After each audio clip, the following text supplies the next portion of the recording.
ఎవళ్ళైనా బైకులైనా కార్లైనా అది వాళ్ళ అక్రమందమే అన్నట్టు కొంటుంటారు. కానీ అందులో కొందరు కొన్న బండికి తీరు తీరు డెకరేషన్లు చేయించుకొని మురిసిపోతే ఇంకొందరు ఆ బండ్లకు తగిలిచ్చే నంబర్ ప్లేట్ కోసము తెగ ఆరాట పడుతుంటారు.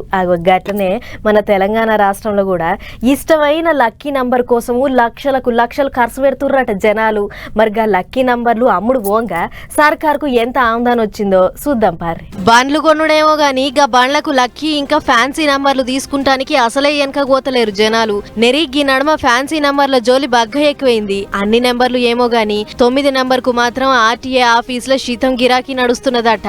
నెంబర్ ప్లేట్ మీద ఒక్క 9 కావాలంటే ఒక రేటు, 2 9లు కావాలంటే ఒక రేటు పెడుతుర్రు అధికారులు. ఒకవేళ ఒకే నంబర్ కోసం పోటీ పడితే వేలం పాట కూడా వేస్తుర్రు. ఇక 4 9ల నంబర్ కైతే బొచ్చెడు మంది పోటీ పడుతుర్రు. ధర ఎంతైనా సరే ఖచ్చితంగా కొనాల్సిందే, మన బండికి పెట్టాల్సిందే అన్నట్లు ఎగబడుతుర్రు. అధికారులు చెప్తున్న లెక్కలు చూస్తే 4 9లకు ఉన్నంత డిమాండ్ ఇంకే నంబర్ కి లేదట.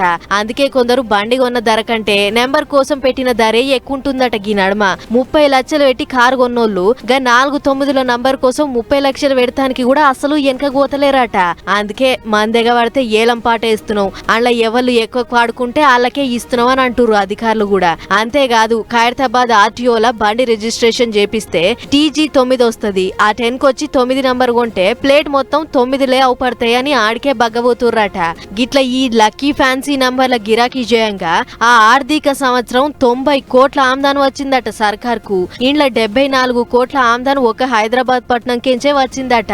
గిది మరింత పెరుగుతుంది. ఈ ఆర్థిక సంవత్సరం ఎల్లేలోపు 100 కోట్లు కూడా దాటుతుంది అని చెప్పుకొస్తుర్రు అధికారులు. మరి ఈ నెంబర్లు తగిలించుకుంటే ఏం వస్తుందో ఏం పోతుందో అటెంక ముచ్చట గాని కార్లు కొన్నోళ్ళు కొందరు ఆ కారుకు పెట్టిన ధర కంటే దానికి పెట్టే నెంబర్ కోసమే గట్టిగా తనలాడుతుర్రు అనేది కుల్లం కుల్ల వాజిబ్ ముచ్చట.